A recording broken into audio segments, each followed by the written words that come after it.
नमस्कार दोस्तों, भारत एक सोच देख रहे हैं आप। और कल इंडिया गठबंधन की चौथी बैठक हुई और उसके बाद कई सारी बातें, कई सारे सवाल लोगों के मन में हैं, जनता के मन में हैं। उत्तर प्रदेश की खासकर बात करें तो समाजवादी पार्टी किस तरह से आगे बढ़ रही है और समाजवादी पार्टी का इंडिया गठबंधन का में यूपी में कितना बड़ा रोल होने वाला है, इस पर बातचीत करने के लिए हमारे साथ सुनील सिंह साजन जी जुड़ चुके हैं। समाजवादी पार्टी के प्रवक्ता हैं। सुनील जी, बहुत स्वागत है आपका। सुनील जी, अब जनता पूछ रही है कि ये बैठक हुई और ये बैठक जो आई है, कल हुई है, तो बड़ा बड़ा पॉजिटिव साइन दे रही है इंडिया गठबंधन के लिए। तो उत्तर प्रदेश में समाजवादी पार्टी कैसे आगे बढ़ेगी, कैसे आप लोगों की क्या भूमिका रहने वाली है, एक बार जरा क्लियर करें सर।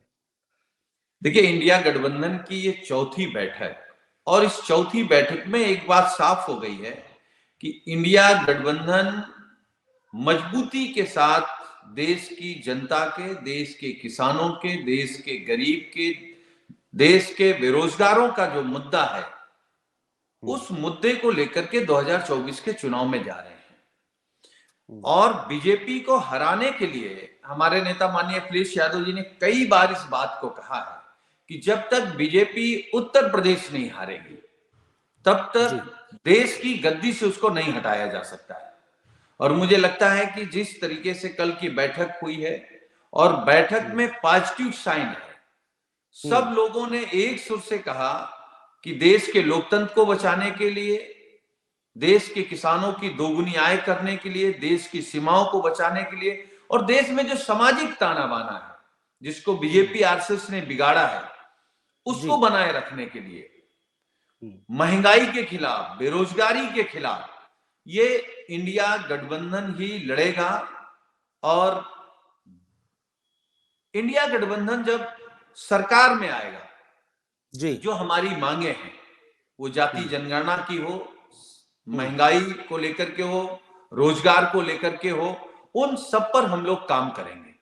तो जो समाजवादी पार्टी प्लान किया है, जो समाजवादी पार्टी ने, माननीय राष्ट्रीय अध्यक्ष जी लगातार जिलों में जाके प्रशिक्षण शिविर के माध्यम से, जोन, सेक्टर और बूथ के प्रभारियों से मीटिंग करके, नेताओं से मीटिंग करके हम इस तैयारी में हैं कि 80 की 80 सीटों पर भाजपा को हराएं जी। तो हमारी पूरी तैयारी है समाजवादी पार्टी की, हमारे गठबंधन की, इंडिया अलायंस की, कि हम किस तरीके से भाजपा को हराएंगे जी। सुनील जी, लेकिन देखिए, कल की जो बैठक हुई है उसमें एक बात निकल कर आई है कि जो सीट शेयरिंग का जो यहाँ फॉर्मूला तय करेंगे वो राज्य स्तर पर तय होगा। तो उत्तर प्रदेश में क्या ये मान लिया जाए कि अखिलेश यादव इंडिया गठबंधन को लीड करते हुए दिखाई देंगे और जो बाकी दल है उनको सीट वही बांटेंगे? देखिए, इंडिया गठबंधन बना है, सबकी सहमति से बना है और मुझे लगता है कि जो फार्मूले निकल करके आ रहे हैं ये लोग अपने अपने अनुमान से फार्मूले निकाल रहे हैं, लेकिन समाजवादी पार्टी का और इंडिया गठबंधन का एक ही लक्ष्य है कि हम कैसे भाजपा को हराएं। कहां कौन कितनी सीटें लड़ेगा ये मायने नहीं रखता है, भाजपा कैसे हारेगी, भाजपा को कौन हराएगा।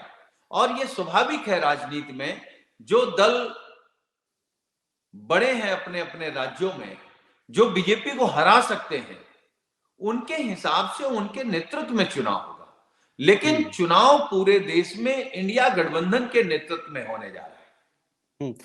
उत्तर प्रदेश में क्या लगता है आपको कि केवल समाजवादी पार्टी है जो भारतीय जनता पार्टी से लोहा ले सकती है? क्योंकि कांग्रेस की स्थिति हम जानते हैं, बीएसपी की स्थिति हम जानते हैं, आरएलडी आपके साथ है, बाकी विपक्षी दल जो है वो छोटे छोटे दल हैं। तो सबसे बड़ा प्लेयर अगर कोई है तो वो समाजवादी पार्टी है। देखिए, अगर उत्तर प्रदेश की बात करेंगे तो उत्तर प्रदेश में समाजवादी पार्टी के साथ लगातार आदरणीय जयंत चौधरी जी, लोक दल, अब महान दल भी समाजवादी पार्टी के साथ है। तो समाजवादी पार्टी की प्राथमिकता में पीडीए है और पीडीए हमारा मुद्दा है। इसका मतलब यह नहीं कि हम किसी को नहीं जोड़ रहे हैं या किसी के खिलाफ हैं, हम खिलाफ किसी के नहीं है। प्राथमिकता में पीडीए है कि पिछड़ा, दलित, अल्पसंख्यक जिसका शोषण हो रहा है, जिसकी नौकरी छीनी जा रही है, जिसको अपमानित किया जा रहा है।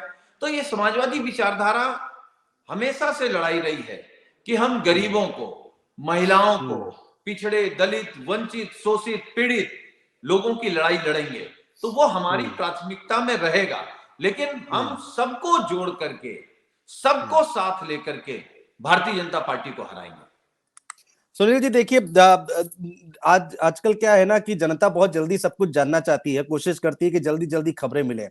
तो बीच में अखिलेश जी का बयान भी आया था कि 65 सीटों पर वो लड़ेंगे, बीच में आया कि भाई 50 सीटों पर लड़ेंगे। हमने बड़ा दिल दिखा दिया है, एमपी में जो हुआ सो हुआ, कमलनाथ जी और अखिलेश जी के बीच में जो हुआ सो हुआ, उन्होंने किस तरह का बयान दिया। तो अभी सब कुछ भूल के आगे बढ़ रहे हैं क्योंकि 24 का चुनाव है। तो यहां पर जनता ये जानना चाहती है कि सीटों का क्या होगा। भाई 50 सीटों पर आप आ रहे हैं, 65 पर आ रहे हैं, 15 पर कांग्रेस आ रही है, 15 पर आरएलडी लड़ेगी। तो थोड़ा सा पिक्चर अगर क्लियर करें तो जनता के लिए सहूलियत होगी। देखिए, मैं आपके कार्यक्रम के माध्यम से सिर्फ ये कह सकता हूं कि इंडिया गठबंधन 80 की 80 सीटों पर मजबूती से लड़कर के बीजेपी को हराने की तैयारी में है। कहां कौन लड़ेगा, कैसे लड़ेगा, कितना लड़ेगा, ये तो इंडिया गठबंधन के जो दूसरे दलों के नेता हैं और हमारे नेता माननीय अखिलेश यादव जी तय करेंगे। और इस बात को स्वाभाविक समझिए कि जब उत्तर प्रदेश में समाजवादी पार्टी इकलौती पार्टी विपक्ष की ऐसी है जो 36% वोट प्रतिशत पा करके हम जनता के बीच संघर्ष कर रहे हैं, तो हम प्रतिशत में किसी को पैमाने पर जाकर के या किसी को 2 मिलेंगी, 4 मिलेंगी, 10 मिलेंगी, इस पर बहस ना करके अब तो जब इंडिया गठबंधन हो गया, एक परिवार हो गया, तो लोकदल भी उसी परिवार का हिस्सा है, महान दल उसी परिवार का हिस्सा है, कांग्रेस भी उसी परिवार का हिस्सा है। तो अब बंटवारे की कोई झगड़ा नहीं रह गया।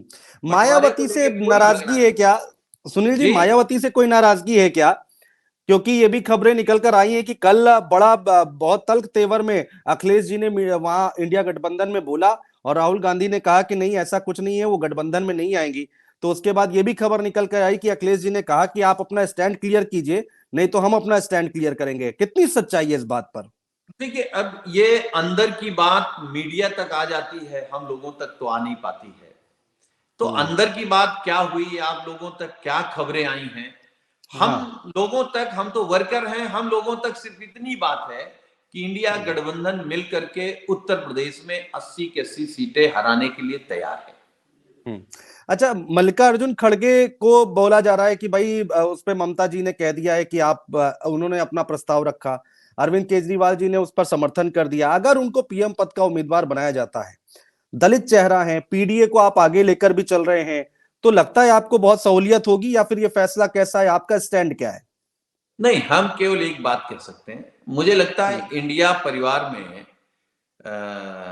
कौन प्रधानमंत्री बनेगा ये बात तो तब आएगी जब हम भारतीय जनता पार्टी को हरा ले जाएंगे। तो अभी पूरा फोकस बीजेपी को हराने में है। जब हमारे इंडिया गठबंधन के माननीय सांसद जीत करके आ जाएंगे, तब इस पर तय होगा कि कौन प्रधानमंत्री होगा। और समाजवादी पार्टी तो चाहेगी कि पीडीए से कोई प्रधानमंत्री हो।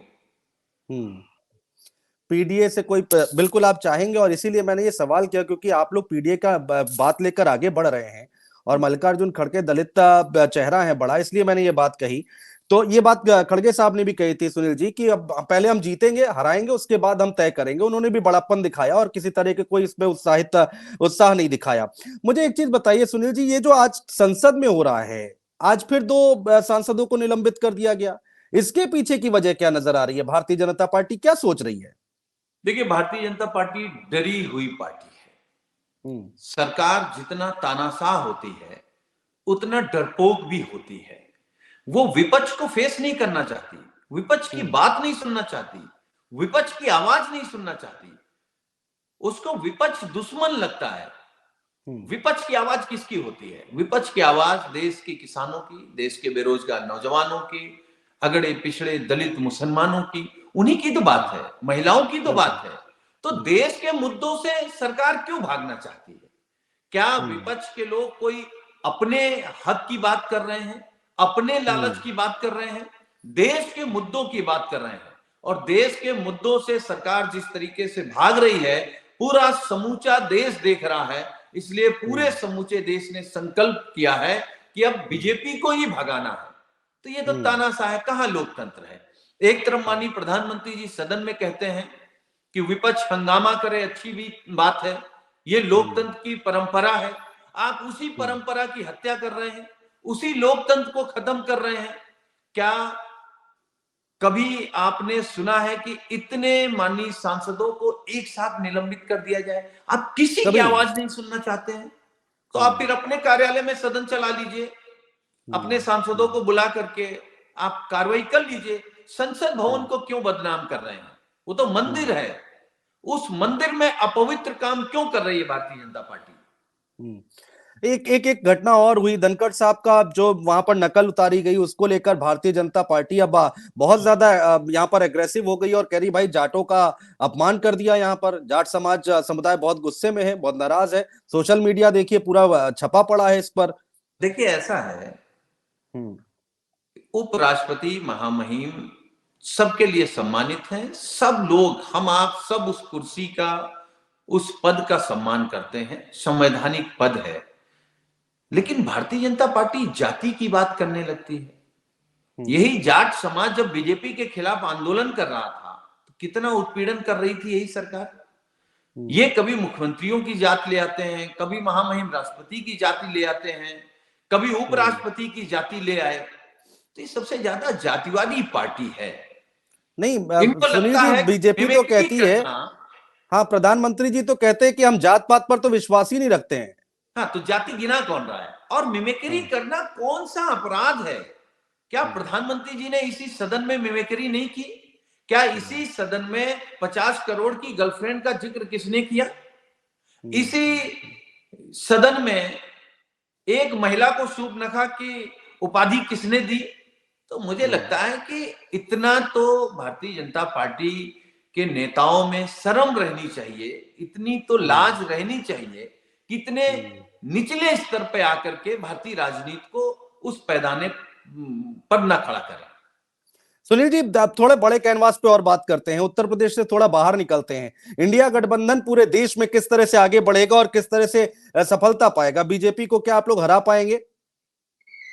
नहीं, बिल्कुल जीतेगा इंडिया, जीतेगा भारत। और मुझे लगता है कि जिस तरीके से इंडिया गठबंधन का नाम लेने में माननीय प्रधानमंत्री जी हो, गृह मंत्री जी हो या उनके दूसरे नेता हो, उनके प्रवक्ता हो, आप सोचिए ये लोग अपने को राष्ट्रवादी कहते हैं और इंडिया को घमंडिया कह रहे हैं। आप सोचिए किस तरीके के राष्ट्रवादी हैं। ये उस तरीके के राष्ट्रवादी हैं कि बलात्कारियों को जेल से रिहा कराते हैं, उन बलात्कारियों को राष्ट्रवादी मानते हैं। ये भ्रष्टाचारियों को राष्ट्रवादी मानते हैं, किसानों पर थार चढ़ाने वालों को राष्ट्रवादी मानते हैं, महिला का चीरहरण करने वाले दुशासनों को राष्ट्रवादी मानते हैं। तो भारतीय जनता पार्टी का राष्ट्रवाद की परिभाषा ही अलग है, वो हमारे आपके राष्ट्रवाद की परिभाषा नहीं है बीजेपी की। बिल्कुल।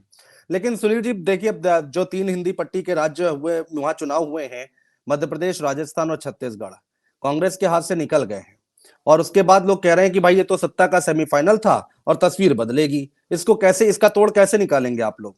देखिए क्या होता है, भारतीय जनता पार्टी अपने हिसाब से फार्मूला तय कर लेती है। पिछली बार यही मध्य प्रदेश, राजस्थान, छत्तीसगढ़ कांग्रेस जीत गई, तो क्या वो सेमीफाइनल नहीं था? फाइनल में बीजेपी जीत गई। तो अब की सेमीफाइनल में बीजेपी जीत गई है, फाइनल में इंडिया गठबंधन जीत जाएगा। सीधा सा फार्मूला है। बिल्कुल। चलिए, बहुत शुक्रिया सुनील जी, आपने समय निकाला बातचीत की। दोबारा हम फिर संपर्क करेंगे और अलग अलग मुद्दों पर आपसे बातचीत करने के लिए बहुत बहुत शुक्रिया।